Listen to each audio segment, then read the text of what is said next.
राष्ट्रीय लोकदल के अध्यक्ष जयंत चौधरी हमारे साथ हैं, जिन्होंने कृषि कानूनों के मुद्दे पर कई बार अपने महापंचायत की किसानों के साथ रहे। अब जबकि प्रधानमंत्री ने फैसला वापस लिया, क्या वजह मानते हैं?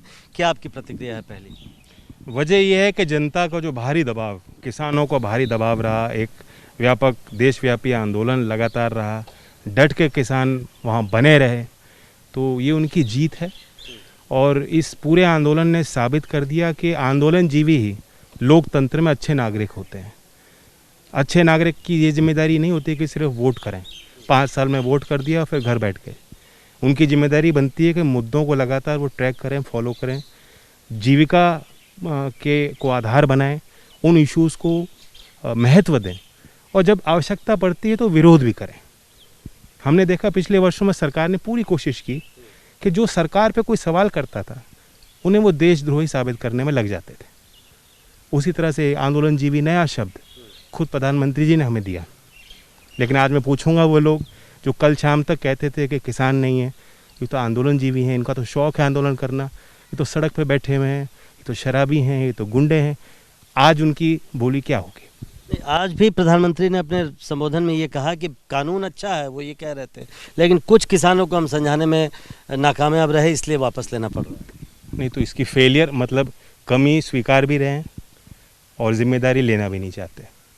मतलब अभी भी दोष उन किसानों का है जिनको समझ में नहीं आया। किसान को मूर्ख नहीं है, किसान नीति जानता है, कानून को समझता है। और जो किसान सड़क पे बैठे हैं, आप उन्हें गवार मत मानिए।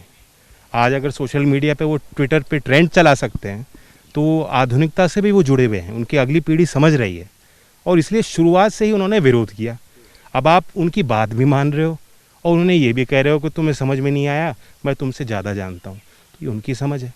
चुनावों को लेकर कहा जा रहा है कि चूँकि उत्तर प्रदेश में चुनाव है, पंजाब में चुनाव है और 2-3 राज्यों में चुनाव है, लेकिन मुख्य रूप से उत्तर प्रदेश में और पंजाब के लिए ये फैसला लिया गया। आप भी ये भी मानते हैं आपकी पॉलिटिकल फैसला ही, ये पॉलिटिकल रीजन से लिया गया? जिस तरह से हमने पंचायतें की उत्तर प्रदेश में पिछले 1 साल में, लगातार एक सामाजिक आंदोलन को राजनीतिक धार दी।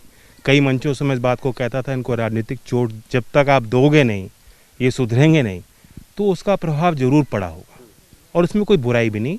राजनीति में ये मुद्दे आगे रहने चाहिए और मुझे लगता है कि जनता भी इस चीज़ को देख रही, कौन लोग खुल के लगातार किसानों का पक्ष पिछले 1 साल में ले रहे थे। लेकिन ये संभव नहीं। अब जो विश्लेषक ये कहेंगे अगर कि इससे बहुत बड़ा फ़ायदा बीजेपी को मिलने वाला है, यही पूछने जा रहा था जी। पहले आप चोटिल करोगे, फिर घाव पे पट्टी लगाओगे और कहोगे देखो कितना अच्छा काम कर दिया, संभव नहीं है।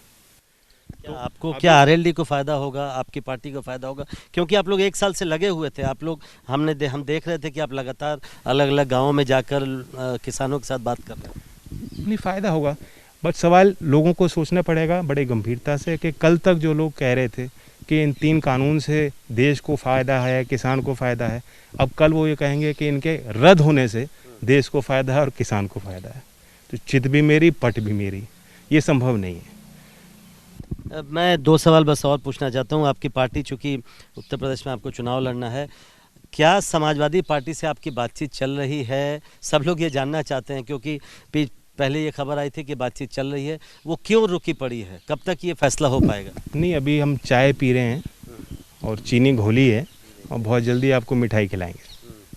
तो मिठाई मतलब इस महीने के अंत तक मिल जाएगी और समाजवादी पार्टी के साथ ही मिठाई खाएंगे, ये भी सवाल है? क्योंकि कई लोगों को लगता है कि कहीं ऐसा तो नहीं है कि आप अपना पोजीशन चेंज करेंगे, बीजेपी के साथ जाएंगे, क्योंकि अब तो सरकार ने ये भी वापस ले लिया है कानून। तो हमें 1 साल पहले जो किसान की स्थिति थी उसमें क्या सुधार है? आप ही कानून लाए थे बिना पूछे, हमने तो नहीं मांग की थी। अब उसे 1 साल बाद वापस कर रहे हो, तो 1 साल का जवाब आपको देना पड़ेगा। 700 लोगों की मौतों का जवाब देना पड़ेगा, उनके परिवारों की संवेदना को आपको समझना पड़ेगा, लखीमपुर घटना का आपको जवाब देना पड़ेगा। आपके जो गुंडे लगातार किसानों को प्रताड़ित कर रहे थे, अपमान कर रहे थे, उसका जवाब आपको देना पड़ेगा।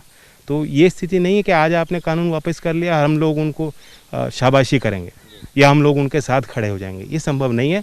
किसान की लड़ाई जारी रहेगी। सही मायने में सत्ता को हासिल करने के लिए आज किसानों ने एक शुरुआत की है, ये तो एक लंबी जंग हमें लड़नी है। लेकिन आप समाजवादी पार्टी के साथ ही जाएंगे, नहीं इतना तो कह सकते हैं? नहीं, आपने मिठाई की सवाल किया, मिठाई किसको खिलाएंगे? मिठाई तो हम आप लोगों को खिलाएंगे। और ऐसा गठबंधन बनाएंगे कि उत्तर प्रदेश के नौजवानों को, महिलाओं को जो विकास चाहते हैं, हमारे उस मीठे काम का प्रभाव उन तक पहुँचे। एक आखिरी सवाल, कई लोग कह रहे हैं कि आंदोलन जारी रहेगा, क्या अब जबकि ये एक प्रमुख मांग थी, अब सरकार ने वापस ले लिया है कानून, तो आंदोलन खत्म होना चाहिए, या खत्म नहीं भी हो तो कम से कम जगह बदलनी चाहिए, लोगों को दिक्कतें हो रही है, ये ऐसी भी बात आ रही है? देखिए, ये तो दर्शाता है कि किस तरह से किसान बिल्कुल भी इस सरकार पे विश्वास नहीं करना चाहते। ये भी फेलियर सरकार का है, इसका भी दोष आप किसान को नहीं दे सकते, उन संगठनों को नहीं दे सकते, क्योंकि 1 साल उनको बैठना पड़ा। मोदी जी ने कहा तो था कि I am 1 telephone call away, लेकिन पिछले कई महीनों से कोई बातचीत भी उनसे नहीं कर रहा था। तो मैं कतई इनको दोष नहीं देता, मैं उनके साथ हूँ। हाँ, संगठन जो हैं, जो आंदोलनकारी जो लोग हैं वहाँ जो बैठे हैं लगातार, ये फैसला उनको लेना है। बहुत बहुत शुक्रिया। तो ये किसानों की जीत है, लेकिन राष्ट्रीय लोकदल के कार्यकर्ताओं ने भी किसानों के साथ पिछले 1 साल से लगातार जिस तरह से बात की, जिस तरह से दबाव बनाया, उसका भी असर कहीं ना कहीं आज का फैसला ज़रूर है। कैमरामैन कपिल मिश्रा के साथ प्रशांत, एबीपी न्यूज़, दिल्ली।